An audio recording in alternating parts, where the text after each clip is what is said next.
នំបញ្ចុកទឹកត្រីផ្អែមមានរបៀបធ្វើងាយៗហើយគ្រឿងផ្សំក៏អត់ប្រមាថរតែរសជាតិវិញគឺឆ្ងាញ់មែនតើបងប្អូននំបញ្ចុកទឹកត្រីផ្អែមហ្នឹងគឺមានពីរដំណាក់កាល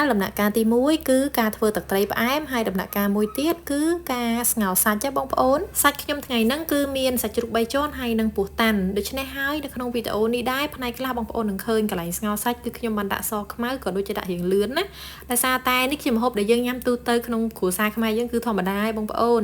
ក៏ប៉ុន្តែពេលខ្លះការបង្ហាញរូបភាពចេញទៅអាចធ្វើឲ្យអ្នកដែលគេអត់ស្គាល់គេយល់ច្រឡំថាយើងញ៉ាំរបស់អីផ្សេង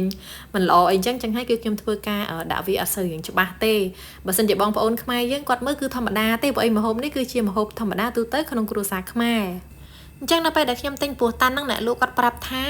យើងយកមកស្រោះទឹកចោលមកពុះសិនទៅអញ្ចឹងគឺខ្ញុំជ្រុលថាស្រោះពោះតាន់ទៅហើយខ្ញុំក៏ស្រោះសាច់3ជាន់ដែរគឺមកពុះហើយគឺស្រង់ឡើងហើយបងប្អូនបន្ទាប់មកយើងដាក់ទឹកថ្មីដើម្បីស្ងោរសាច់ហ្នឹងគឺខ្ញុំដាក់អំបិលមួយចិបហើយខ្ញុំមានគ្រឿងកាត់ឆ្អាបដូចជាគល់ស្លឹកគ្រៃរំដេងស្លឹកក្រូចហើយបន្ទាប់មកយើងយកសាច់ដែលយើងស្រោះហើយហ្នឹងគឺយើងដាក់ស្ងោរអញ្ចឹងខ្ញុំអត់សូវបង្ហាញកន្លែងហ្នឹងច្រើនទេគឺតែប៉ុណ្្នឹងគឺហើយបងប្អូនអញ្ចឹងគឺយើងទុកស្ងោររហូតតតែឆ្អិនសាច់3ជាន់ក៏ដូចជាពោះតាន់របស់យើងនឹងឆ្អិននឹងផុយ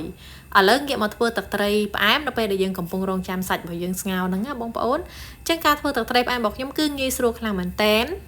អញ្ចឹងគ្រឿងដែលខ្ញុំវាល់គឺទឹក100មីលីលីត្រហើយស្ករស3ស្លាបព្រាបាយប៊ីចេងបន្តិចអំបិលបន្តិចហើយនឹងទឹកត្រីរបស់យើងគឺ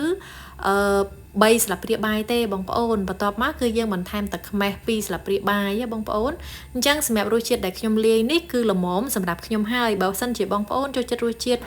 ប្រៃជាងនឹងផ្អែមជាងនឹងឬយូរជាងនឹងបងប្អូនអាចបន្ថែមគ្រឿងតាមចំណង់ចំណូលចិត្តតែប៉ុណ្ណឹងទឹកត្រីផ្អែមខ្ញុំគឺរួចរាល់ហើយខ្ញុំគ្រាន់តែបន្ថែមខ្ទឹមសនិងម្ទេសចិញ្ច្រាំក៏ដូចជាខ្ទឹមក្រហមនឹងឯងដំបូងថាដាក់ទាំងអស់ហ្នឹងតែដល់ពេលលាយទឹកត្រីមើលទៅវាដូចដាក់ទាំងអស់ទៅដូចច្រើនជ្រុលបងប្អូនអញ្ចឹងគឺខ្ញុំដាក់តែពាក់កណ្ដាលទេតែប៉ុណ្ណឹងគឺជាការរួចស្រេចហើយ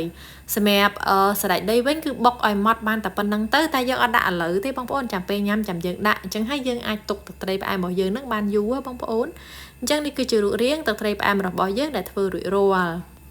ឥឡូវទឹកត្រីផ្អែមក៏ធ្វើហើយសាច់យើងក៏ឆ្អិនយើងយកមកតម្រៀបដាក់ចានតែប៉ុណ្ណឹងគឺយើងអាចញ៉ាំបានហើយបងប្អូនឃើញហីមុខម្ហូបមួយមុខនេះគឺអត់មានអីពិបាកធ្វើទេគឺងាយស្រួលខ្លាំងមែនតើហើយខ្ញុំជឿជាក់ថាមុខម្ហូបមួយមុខនេះគឺថា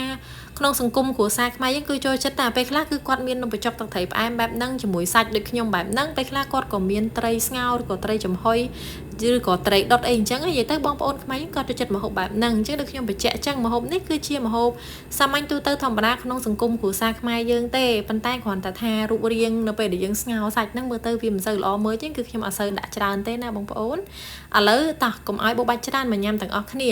រៀបដាក់មកមានជីគ្រប់មុខមានសាឡាត់ត្រសក់មានសណ្តែកបដោះហើយយើងដាក់សាច់ដាក់នំបញ្ចុករបស់យើងមកតែប៉ុណ្ណឹងយើងស្រូបតាទឹកត្រីផ្អែមមកគឺជាការស្រេចហើយបងប្អូនអញ្ចឹងមកឥឡូវអញ្ជើញ